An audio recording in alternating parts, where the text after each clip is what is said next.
We're about 2-3 minutes away from getting started. Just wanted to do a final audio check, and for those of you already on the line, you'll be able to see the introductory slides to the presentation. So if you're hearing us but you don't see anything, shoot us a quick message in the chat so we can look to resolve it. Otherwise, we'll be in just a few minutes once we see that people are settling in. So thanks for joining us. This is Chris Holden from Recorded Future, and I have Matt Longquist from Praescient Analytics with us as well. Thanks.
All right, thank you everyone for joining us. This is Chris Holden from Recorded Future. I'm the community manager here. And we have a webinar prepared for everyone today called Bringing Recorded Future Web Intelligence to Palantir. With me I have Matt Longquist from Praescient Analytics, and we're going to jointly begin the presentation. So I just want to make sure we get started on time and that everyone can hear us and see the screen. Got some confirmation that the presentation is visible, so we're going to get started. If you have questions as we move along, there's a chat window available. There's a little Q&A pod. Either of those works for us. If you send us a message there during the course of the presentation, we may answer right away on the fly. We may table some things until the end where we have time reserved for a Q&A session. But feel free to send anything along as we go. One is muted, so if you yell something else, we can't hear you, so make sure you use the chat box. With that, why don't we move along, and we'll get the agenda set out so we can get this rolling. Get things set up. We'll talk a little bit about the technologies for Recorded Future and Praescient Analytics, how we've put together this hook from Recorded Future's Web Intelligence Engine to Palantir's analytic platform. We're going to detail both of those things. We'll go into some research that Matt has put together on Turkish hacktivist organization. He's going to move within Recorded Futures technology and then show the pivot into Palantir, and show a little bit of the data working in that Palantir analytic environment. After what we'll do is we'll take some questions, and we'll get to as many of those as possible. We'll strictly go by this hour-long time block. We will not go any beyond that. I'll get into it. For some that have visited us before, a little bit of the initial content may be familiar. A little bit about Recorded Future. We have offices in Cambridge, Washington, D.C., and Gothenburg, Sweden. We're venture-backed, and we've been around since late 2009. About today and something that we've worked very on over the last, I'd say, 8 to 10 months, is having threat intelligence from the web. And I have an example of sample time output that Matt has put together for the presentation today. And this is one of the concepts behind it. Can we look for things like temp patterns in events for factors, what's being reported on the open web? I'll share one or two other concepts just to set the stage of why we think taking information from the open web contribute and be complementary to other information in the course of conducting threat intelligence analysis. So here we see something like bring out temporal patterns in Turkish activism. 3 groups described along the timeline's y-axis, looking at about an 8-month period. Do things with data on the web, like mapping 2 very disparate types of information. Actually, events and cyber attacks being carried out by a group like the Syrian Electronic Army, and then in a totally different direction, looking at how that aligns with public statements by political figures such as Barack Obama about Syria, to see those trend lines map up and looking if there might be any relationship in actual cyber attacks and real-world events like political statements made about a country. A little bit more on the technical side. So we've looked at things at hacker organizations and political intentions. We've also done a lot of work out in ontology, or technical details of malware. And you see our identifiers for exploits, actually pieces of malware, things like hashes, and being able to organize and aggregate all of that disparate information about those technical details. Cyber telltales, structured all for analysis by analysts in something like Recorded Future, or in another environment like we'll see here today in Palantir. Mind the concept of threat intelligence today. How does information from the web contribute to that? Essentially, what we've what we've taken on over the last few years is this idea that being reported and talked about on the web in real time what's happening in the world. It could be events on the ground, people tweeting about maybe the social unrest that they're participating in. It might be a speech like we saw by Barack Obama, where people are actually recording what was talked about in that speech. When you really think about the web today and how it reflects what's happening in the real world, and it would be really powerful to be able to do analysis on what's being talked about on the web. So they put together our patented temporal analytics engine. It analyzes this information from the web in a couple different dimensions for analysts to do research on. The dimensions are briefly organizing information around entities, people, organizations, companies, locations, malware, basically things that are in this world. The vector of events, so looking at the things that happen to those people in those locations, about those companies.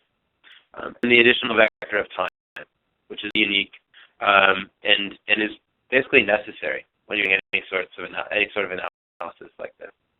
We record both the public time, so we know when something is reported for an event, and then also registering when the event took place.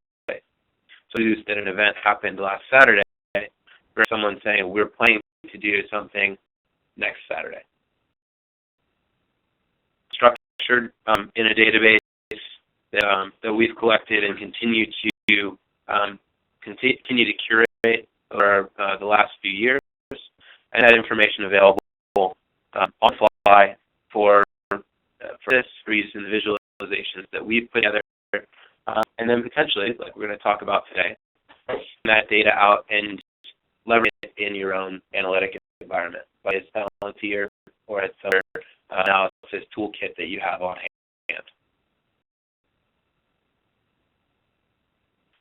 Quickly before we transition into this PML hook, getting at when we talk about looking for events on the web and organizing that information. What our Recorded Future is looking at is analyzing content from hundreds of thousands of web sources in real time. That is about 400,000 today, and goes every day. And these are a couple of examples from the actual Recorded Future product, where we called out things like server operations, like Austria, or it's about a phishing scheme carried out and what the contents of that might be. Or at the very bottom here, we see something like a statement being made, where we see extracted mentions of a person, Barack Obama, a location, the U.S. and Syria, and something like a commodity in this case, for oil. So all of these different entity attributes that were acting as part of these events, and so that an analyst can do research on those over time, can export and retain those attributes when they're taking this content and plugging it into an environment like Palantir. Before we shift over to this bit from Recorded Future into Palantir, this is an idea of what we talk about in terms of constructing an event. And lots of us, I think, still think about just on the web as being global decision from a single source at a given point in time. When we get into larger topics or major news events, you can end up having hundreds or thousands of sources reporting about the same event, and it's talking about the same thing, although every source may be able to add context in a different way. What we've done at Recorded Future is we've designed this construct of events with multiple sources, maybe very, very different sources, in this case something like Twitter, and a blog being published in a very different place in the world, are taught the same event. In this case, a cyber attack being planned against Goldman. We actually bundle those together. How we have an event that recognizes two sources are talking about the same cyber attack being planned on this date against this company. When we start to think about that at a larger scale, we may be able to do this across hundreds and thousands of sources at the same time. You know, things like who was the first source to report on an event, or the source that broke news and really made an event take off in discussion on the web. Who was actually talking and forecasting an event versus reporting the event after it happened. So report that in this sort of manner allows for those the dimensions in your analysis. With that, with the introduction to web intelligence, why is it interesting in bringing it into something like Palantir? Well, a couple things to think about. The first one is that it provides significantly greater reach for analysts when we're taking into account the content on from the thousands of web sources. The potential realm of information that you might be able to analyze is significantly increased in that case. So organizing the information in this way pre-structures that information for a particular intelligence question. You're asking for information about particular threat actors, or about particular locations or companies and organizations. This information is packaged up in such a way when you get into an analytic platform like Palantir, it's already organized in a useful way. So there's the post-production that needs to be done. Add this continual update to information. So we always have the most recent information out there on a given intelligence topic. Which is up today.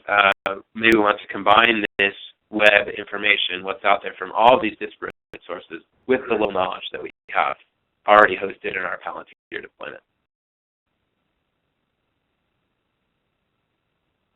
And moving into this Recorded Future Praescient Analytics approach. The foundation of all this is an extension from Recorded Future and bringing those events and that entity information into Palantir environment. And being able to combine the recorded future information with existing Palantir ontology, which is important, and Matt will cover some of that, how that works as we go along here.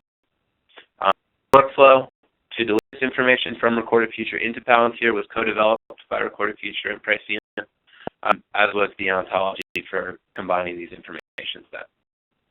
So yeah, the image you see down below is a look at an information set that was locally designed in Palantir, which is and then on the right you see the enrichment of that information set by bringing in record future event and adding it with that existing ontology in a Palantir deployment. We have a beta. We have advice for a push of info from recorded future into a PML export that can be delivered into Palantir.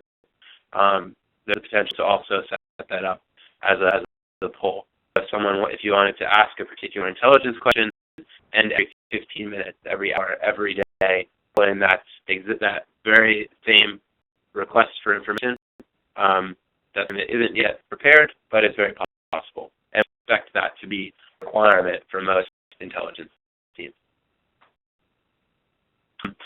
Lastly, thinking about this before we transition, what this allows you to do is identify events and subject matter that you want to regularly get updates from information on the web, and deliver that pre-structured information from recorded future and pop it into an existing Palantir deployment by way of PXML export. With that, I'm going to take a deep breath and turn things over to Matt. For that great introduction. So my name is Matt Longquest. I'm an analyst with Praescient Analytics. Before we dive into the meat of my presentation and then some little demonstration between recorded future and Palantir, I'd like to give you a little background of Praescient Analytics. Our firm is relatively new. We're about 2 years old at this point. We're a better-known small business. We have deep expertise and experience in a number of different clients from across the Defense Department, across the markets, law enforcement, partnered with a number of advanced technology companies, including Recorded Future, putting a lot of these solutions to practice.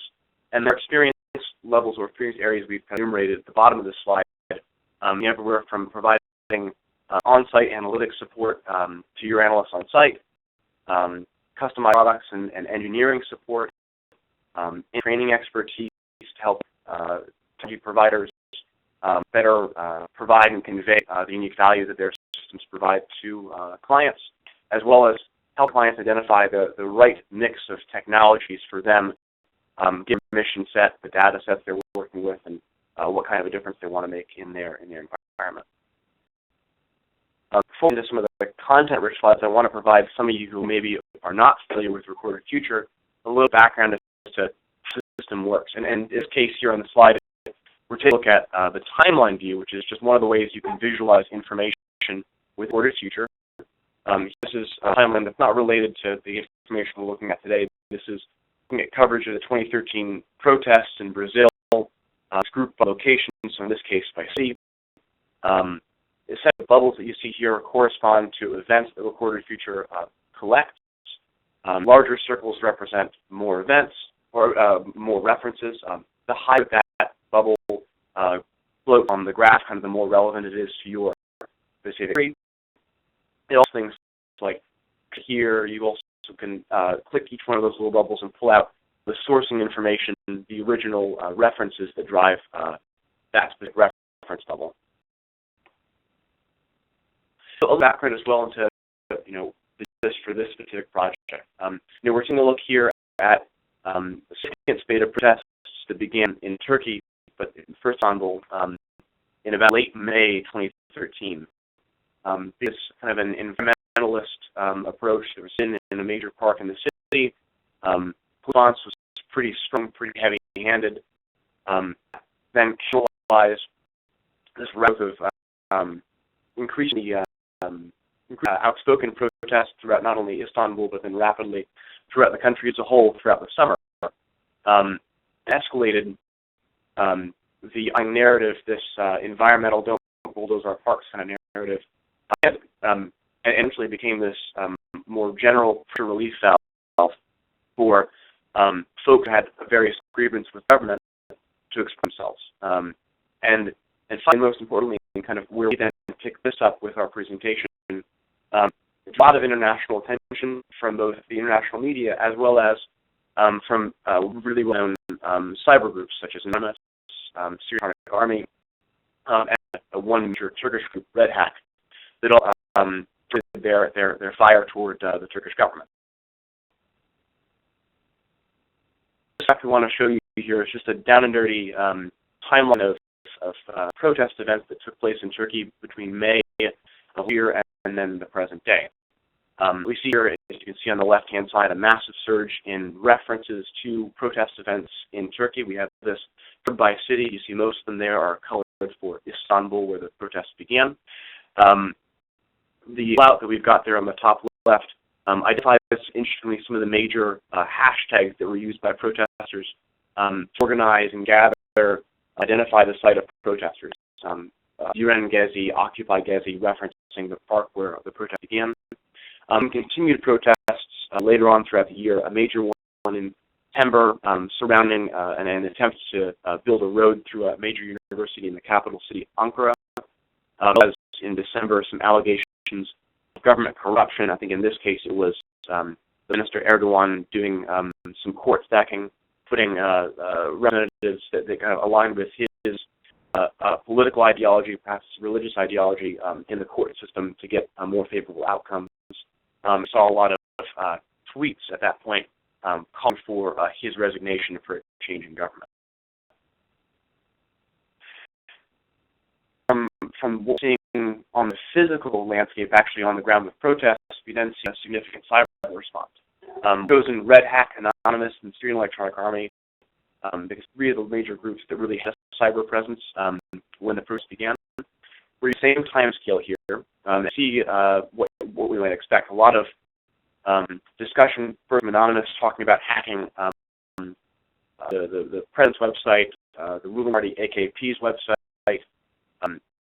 We see discussion of attacks against the Turkey financial ministry. And as this progressed, what I found interesting from doing this research was discussion about, or at least the occurrence of references to both Anonymous and Red Hat in tweets. They mentioned Anonymous conducting an attack, hashtag Red Hat. And then in early November, we saw an actual physical protest event, not a cyber event, but a physical event that coordinated between Red Hat and Anonymous, which received a great deal of attention. But then toward the end of the year, we saw an instance of a Turkish hacking entity, Türkvenli, conducting a website defacement against the Syrian Electronic Army's website. See a reference there from a tweet saying that website was by a Turkish group. The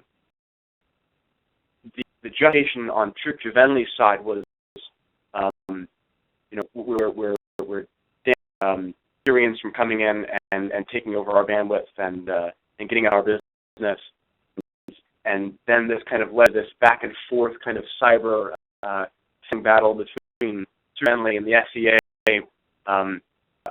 in this kind of bickering fashion, but kind of interesting transnational dynamic that kind of gets drawn into this here as we look closer into some of the events there on the timeline. So I think looking at this so far and taking it in context is something that both have looked at over some time in looking at the nation and the alignment of physical activities and the digital responsibility that goes along that, or actually takes it a step further and takes on a life of its own. And so what we hear with working with Praescient Analytics is put a straightforward approach for analysts that are working in a Palantir environment to web intelligence, to produce intelligence products with a great reach and at greater efficiency by leveraging the web intelligence that comes out of Recorded Future. So I'll take you through how it actually works, and then we'll actually get you into a demonstration of web intelligence data being combined with local data from an existing Palantir and how it moves. Cool, Chris. So in this slide, Chris already gave us a great tee up for how, in a broad sense, the PXML function works in an export from the Record Future web portal to the Palantir platform. It's very seamless, and really it's just a matter of a couple button clicks to then downloading a file that you can ingest easily. Recorded Future already has the capability to export both CSV and JSON formats. You've used that export capability in the past. It works exactly the same way. The edge to a CSV, PXML has over a CSV is additional data that you have between the events, the entities that are extracted, as well as the sourcing, all gets retained, and when you bring it into the Palantir platform, as you'll soon see, it's all right there on the graph, so it's easily integrated into your existing analysis. I think we're going to transition over to actual live demo of things that happen. So bear with us for one moment while we move the presentation over to Matt.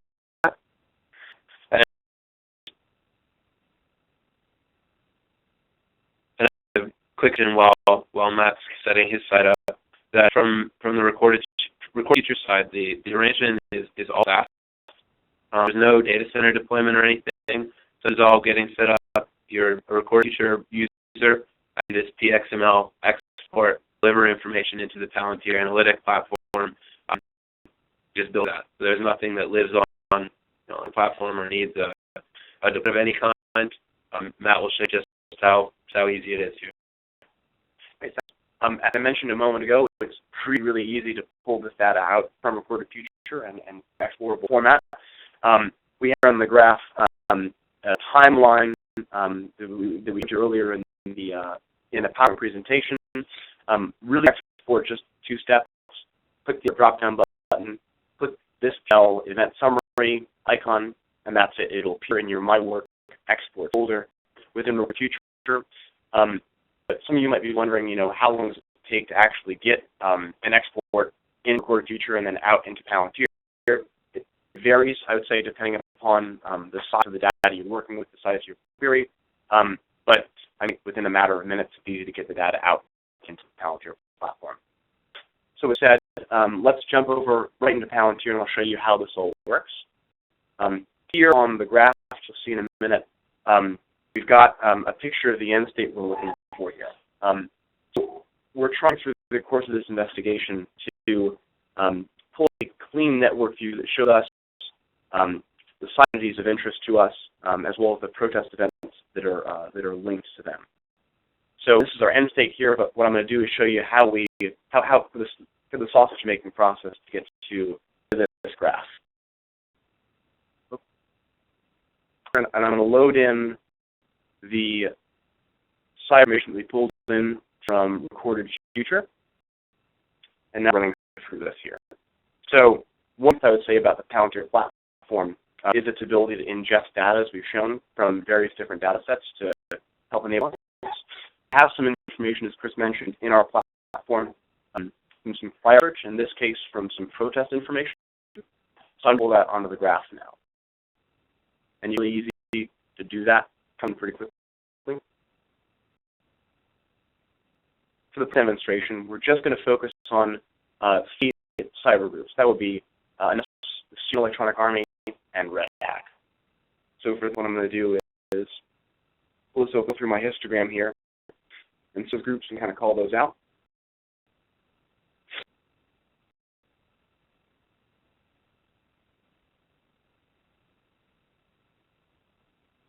To arrange that and organize it however I want.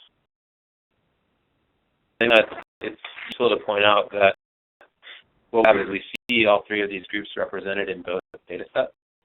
So the existing one that was here based on protest data previously brought into the deployment, and the new data set that was delivered, the new out-of-event information from Recorded Future.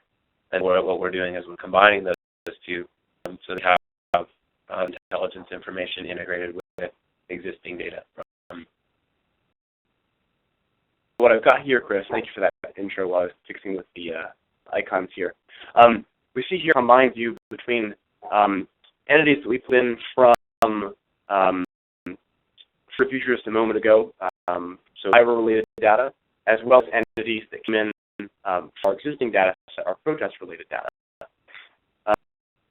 So what I want to do now is kind of walk you through one in which we can kind of view and assess some of this information. Selection helper here, we can get a preview for any data that's kind of already in the system here. In this case, we pulled up Red Hack, a Turkish hacking group. There's already some information in the profile here. Email, organization names, the translations, some images. There's also a list of related events here, so things that they already have in our system to be linked to the protest event that occurred in September.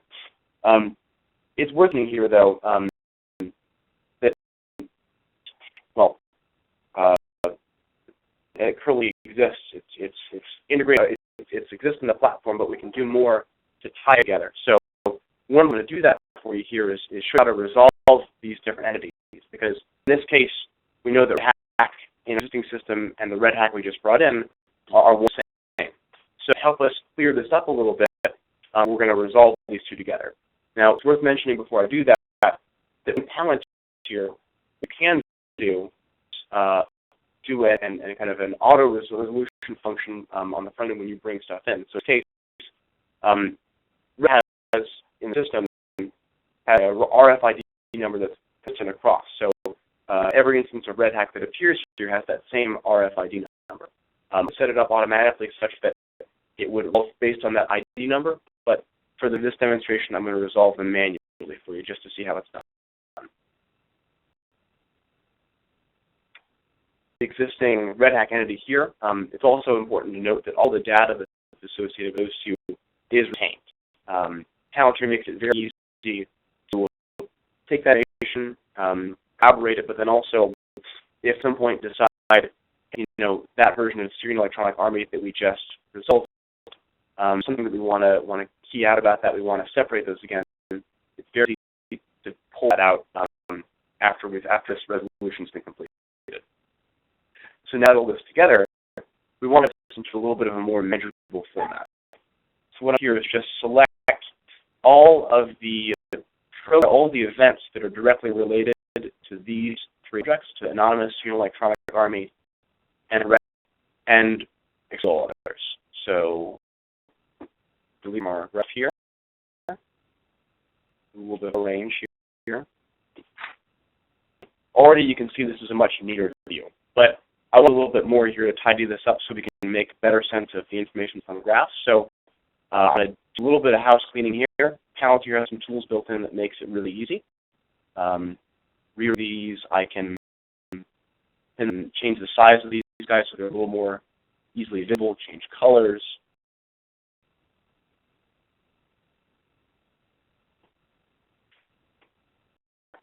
When we do it like this, we immediately see some of the events that are on the screen here. It appears that they're connected to multiple groups at a given time. What that to me in the underlying data is that both groups are being referenced to in a given protest event or a given cyber event. So let's take a look a little more closely. Pull down here, and this gives us a great slice of all the data that's currently in the system and on the graph in this particular instance. We see instances of organization names here. We see the store operations they're involved in, any internet domains that get captured, the sorting information here. So we see, 23 of the events here that are on the graph come from Twitter, and some more depth about the kinds of connections and relationships that these entities have with one another. So one of the cool things about this view we've got it up here, we talked about collaboration in groups. We can actually, just using the histogram over here, and get a sense for how different groups are mentioned in different events. And you can clearly see, in this case, it's Syrian Electronic Army and Anonymous, both heavily engaged in Op Turkey. That was kind of the card for the slides that began immediately in I guess May or June of 2013 in response to some of the physical protests around. but I can scroll down here and take a look at some of these other events. Op Jurenis, which was that physical protest that both Red and Anonymous collaborated on. Obviously, it makes sense to see over here that they're both links to those events. Now, this view, it's worth mentioning here before we kind of close this out, that for manipulation we've done here of the graph and through removing items, merging items, you still access all the source information with us. So I'll just pull up an event here from June and look selection helper and just preview that information. Now, we mentioned that this gives you a way to take a look at, while you've still got the graph open, about the cyber op that's involved, the date. Also provides you a direct hyperlink back to the original source. In this case, a tweet. This is enough trying to get the word out about Op Turkey, Op Gezi.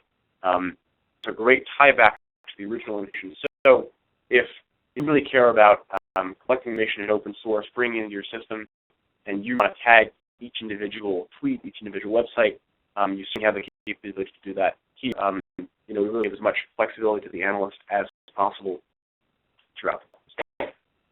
So that, I think, for me, concludes the portion of the live demo that I wanted to go through with you all. We've shown you just how easy it is to export information from Recorded Future via HTML into Palantir, traded how an analyst might, through some of that data, in this case from cyber context, and that into his or her workflow. So at this point, Chris, I'd be happy to answer any questions you may have, whether about Recorded Future, the platform, the PXML export, or about Palantir. We'd be happy to take those at this time. Comment.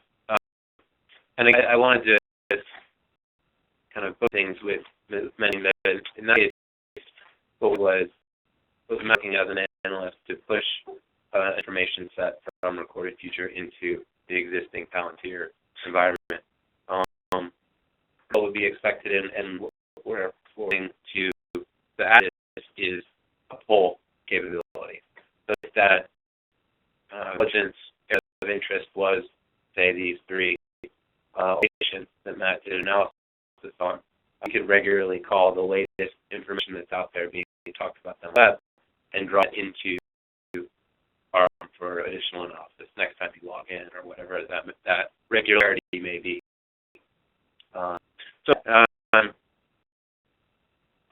For those who jump off, we'll say thank you very much for spending the time with us. Our contact information is here for both Praescient Analytics and for Recorded Future.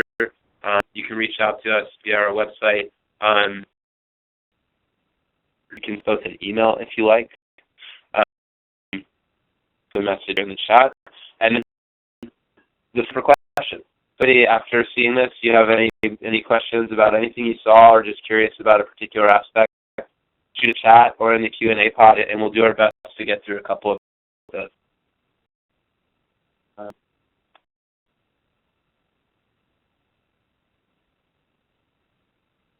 So that have come through already while some of the others pour in. I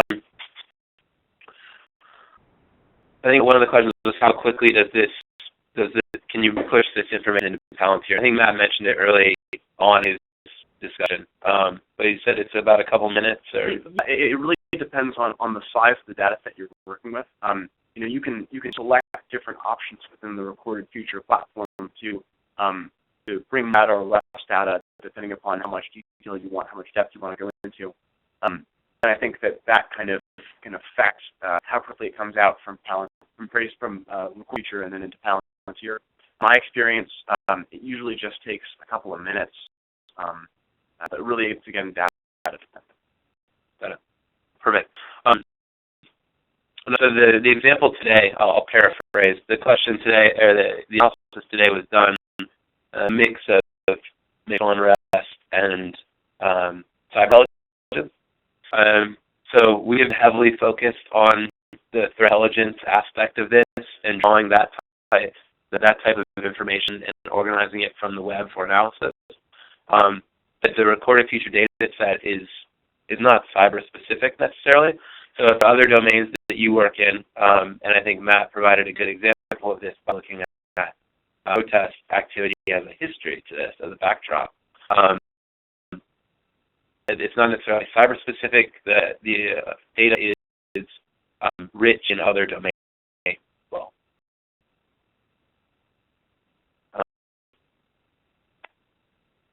The question, one of the questions was, is there a preferred ontology to use?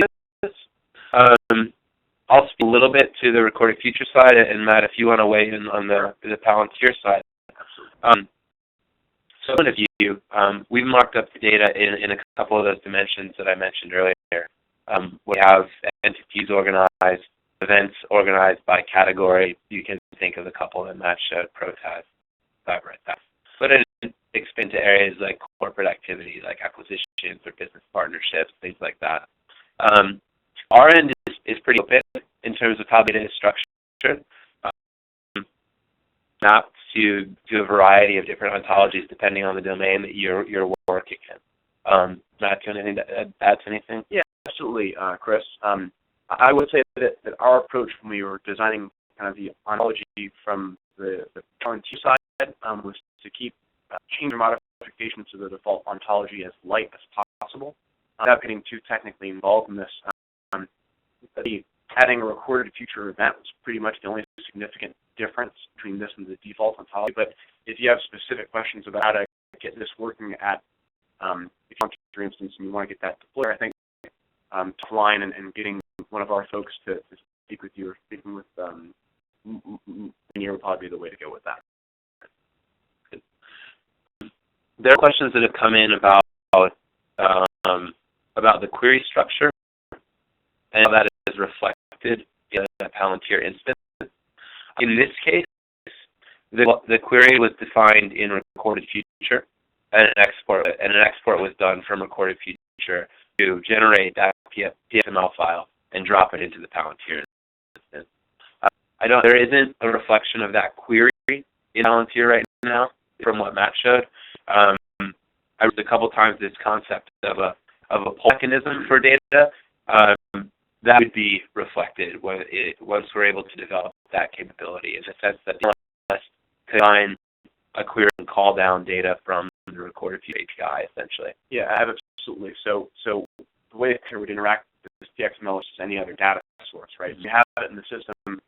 It is how it comes in. You can't track and kind of modify the data. It's just kind of in its current format. The one thing I'll say, though, is, and kind of saw a glimpse of it, we had open data sources on the screen. But Recorded Future generates a PXML file. By default, I believe it titles the file format with the query string, so you can go and reference it that way if you're familiar with kind of Recorded Future built with query strings. If you do want to get into the weeds on that a little bit, we do have a Google Code site that documents some of the query structure, so you can get a sense for how that would look from a technical standpoint. We cover that over, or I can. I'll try and punch in the URL here in between questions. And if we don't get it, if you don't see it, just an email. We'll get you that code site so you can take a look.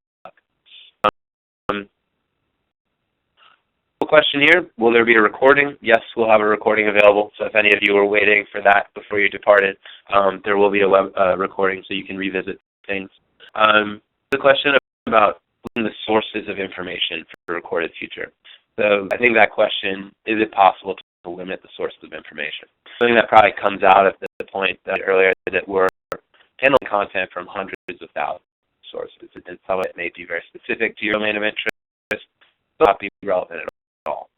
And absolutely, so that query definition, so the request for types of sources, maybe something like mainstream or social media or blogs, you can sources at that level, but then down to more precision, where you might want to request information from very specific sources. Absolutely, that can be done, queried in a way in recorded future to add some precision to that source that you want. And then as well on the Palantir side, I went through kind of quickly there, but you can very easily filter and select the different sources that come in, or rather the events that come in from recorded future have the sourcing information embedded as a property. It's easy to filter and select that information if you want to say, you bought in a very large data set, but what you're really interested for a given investigation is the Twitter stuff. You don't have to filter that at the recorded future side. You can easily filter it on the Palantir side. And then, are the data only based on the recorded future database? So in this case, we mashed up an information set from recorded future and then some previously derived data. The body is there to take down our data and combine it in the Palantir instance with that, I believe. Absolutely. So you have disparate information sets, and one of them being RF data and maybe multiple other data sets. Yeah, sure. Palantir is incredibly flexible in the way that it ingests information, the way it presents it for analysts. I think the specifics there about what information is available at a given deployment probably isn't the best approach for me right now, but certainly there are folks on site with you there who will be able to help you out with those kinds of questions. To finish that point, the visualizations that we showed today, particularly the timeline graphic, that was entirely recorded future data, just to be clear. Absolutely, yep. Questions about related to the size of the data set that you can analyze, maximum number of events, that sort of thing. So I don't know what the true number was on the events that we looked at today. It was probably something around 500 specific events. So I think, I'm not sure the number of events. I think we had data sets between 700 and 1,000 objects on our graph. Okay. As far as maximum numbers of objects you can analyze, I think the answer is it's really system dependent and system performance dependent. Right. And that goes to one of the other questions, which was, do you find that it slows down the export import? The export will take longer if you're starting to pull down, 10 event records versus 500. There's no question. But not necessarily a limit to it. Yeah, and it's the same on the Palantir side in the sense that 100 events versus 1,000 events as an import, I think would take just a little bit longer given the fact that it's a large data set.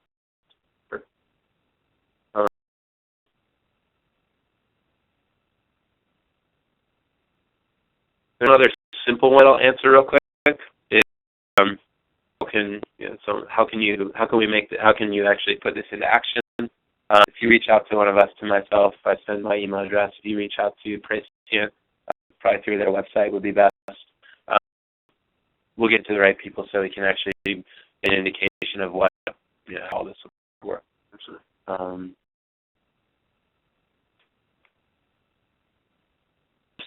I'll probably wrap right now. There were a couple questions we didn't get to, but I want to make sure that we keep this tight, and some of the questions are really very specific. So if we didn't get to you, I have the questions saved here, and we can shoot you an email if you're send us a note, and we'll try to get to that specific question if we didn't reach you this afternoon.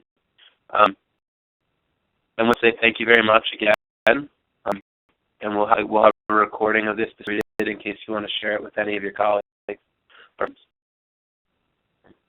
That's my end. Thank you very much, Chris, and everyone who stayed on the line, and thank you for your thoughtful questions. And we'll hope to hear you guys soon. Yeah, thanks again, and we'll talk to you soon.